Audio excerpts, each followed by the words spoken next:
Sarah, it's about time you got married. What are you talking about? Get married? Not a chance. I'm still in school. Oh, give me a break. Marrying a rich guy will bring you more money than school ever will. Mom, I'm not like you. I actually like school. Now leave me alone. That was the conversation between my mom and I about 2 months ago. Well, look at me now. Here I am staying in one of the most luxurious villas in Boston.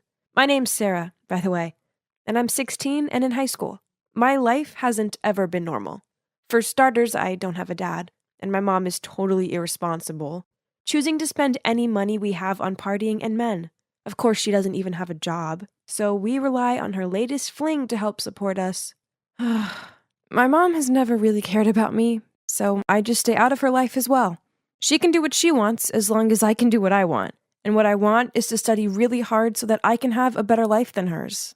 But as usual, she intervened in that plan, and 2 months ago she forced me to quit high school and get married. Obviously, I refused, and I even went on a hunger strike for a few days. But then one day she said, "Tomorrow, our two families will meet. If you don't rock up, I'll go to your school and tell them you're not coming back. But if you come, you can still go to school, at least until the wedding." Ugh, school. She's using what I love most against me, again, to force me to follow all of her ridiculous plans. Fine, I agreed. I mean, it was just a meetup. It's not like they could pressure me to get married right away, right? So the next day, I followed my mom to go meet Adam's family. I was shocked when I saw him. He was wearing a mask that covered half of his face, and he just sat there, not uttering a word, just staring at me without even blinking. Honestly, it was so creepy. His parents seemed nice, though, and they explained that he'd been in an accident when he was a kid, which had left him with a severe burn scar on his face. So he wore the mask to avoid scaring people off. I could see him watching me, waiting for my reaction. So I tried to smile back. I felt so bad for him. But at the same time, there was no way I wanted to spend my life with this guy. So I decided to put my plan into action. All I had to do was get his parents to disagree with the arrangement. So I acted as clumsy as possible. I wanted to give the worst first impression ever. As soon as the wine was poured, I leaned over and knocked his mom's glass all over her white dress. My mom looked mortified, but I didn't stop there. I ate with my hands and dropped food all over the table and kept chewing with my mouth wide open. But no matter how hard I tried, Adam's parents still seemed to like me, and I could see him slightly smirking at me. What did a girl have to do to put this family off? Clearly they were desperate. Near the end of the meal, they started discussing the engagement. Apparently, I'd move into Adam's family house so we could get to know each other. Then, if I could help Adam to feel less insecure, they'd let me finish high school before we had to get married. So didn't that mean they just wanted a friend for Adam? Someone to keep him company? It's not that bad. I guess I can do that then. So after the engagement, I moved into Adam's mansion. After school every day, I'd hang out with him and try to cheer him up. I'd play him my fave music, show him some epic movies, even try telling him jokes.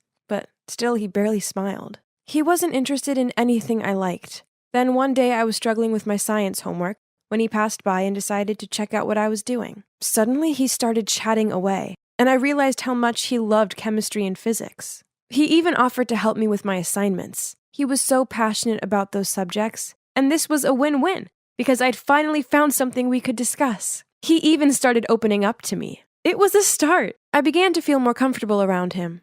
On one sunny day, I even asked Adam if he wanted to play a game of badminton. At first he refused, as he didn't like being outside, but I wouldn't stop begging until he said, "Fine. Have you played this game before?" "No." "Okay, then let me show you." I was so excited to teach Adam.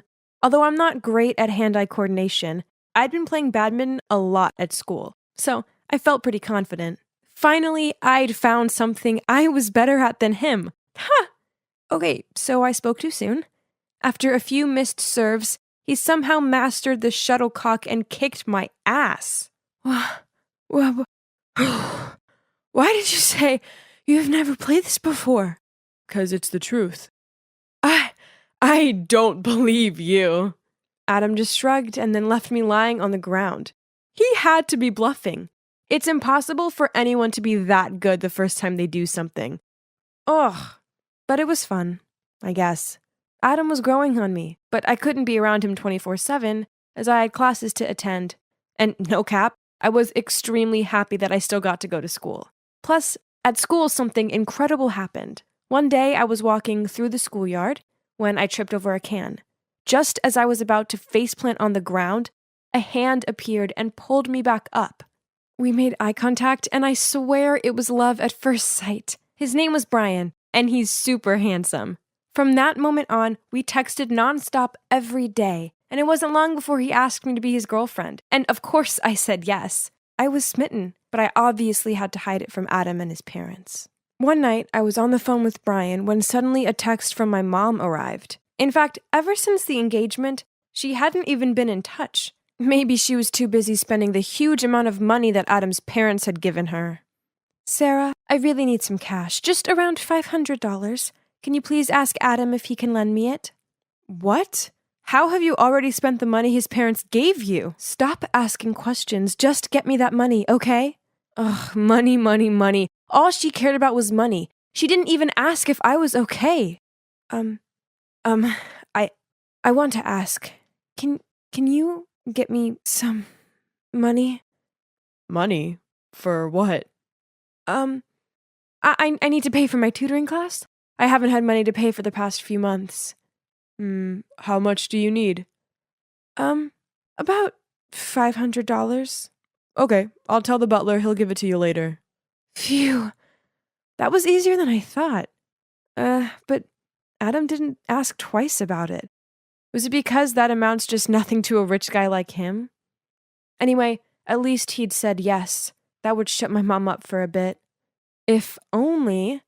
A few days later, she texted me again. This time she wanted $3,000. Was she kidding me? I just ignored her. But she kept bombarding me with texts and calls. It went on for days. She wouldn't leave me alone. I didn't give in, though, until this photo was sent to my phone. It was of me and Brian holding hands and clearly in love. Turns out my mom had been so desperate for the money, she'd turned up at my school one day to talk face to face, and that's when she saw us together. She then threatened me and said that if I didn't get her the money, she'd tell Adam's family what I was up to. This terrified me, because then I'd have nowhere to go, and I wouldn't be able to go to school anymore. I couldn't let that happen. I had no other choice but to keep asking Adam for the money with my lame excuses. From buying books, to a relative who was ill and needed treatment, you name it, I'd use it. Every time I asked Adam, he looked at me like he was worried about me and asked if I was okay. This made me feel even more guilty, because it seemed like he genuinely cared about me. To make up for it, I'd bake him cookies, and even knit a cute sweater for him as a birthday gift. But then, a few weeks later, he asked if we could talk. As soon as I walked into his room, he threw a bunch of photos at me. They were all of me and Brian. I couldn't believe it.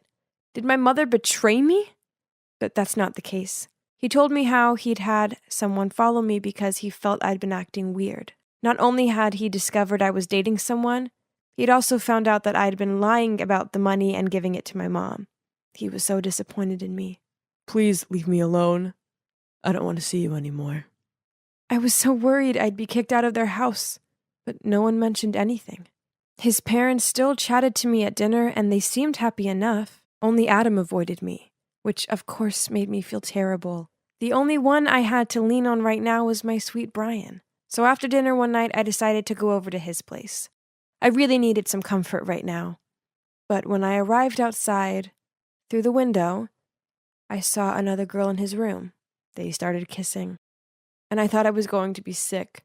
In a panic, I quickly crawled over and hid below his window to listen in. But aren't you a bit too close with that Sarah girl lately?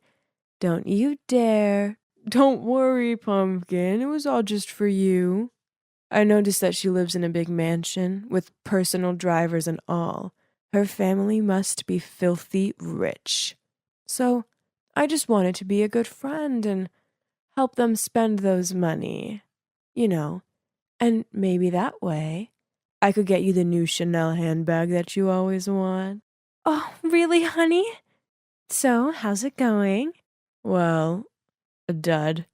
Seems like she's the stingy kind of rich girl. Ugh, keeping every single nickel all to herself. How was I supposed to believe what I'd just heard? My heart was shattered into pieces, and I couldn't hold it in anymore. I stood up and put my face against the window. "You're dumped!" Brian looked so shocked to see me there, but I didn't wait to see if he had anything to say. I just ran home in tears and locked myself in my room. "Sarah, open the door.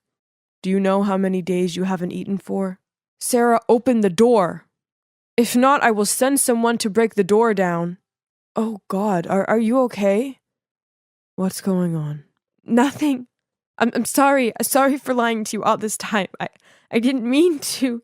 Suddenly, Adam hugged me and said, "It's okay. Don't cry. Now can you just tell me what happened?"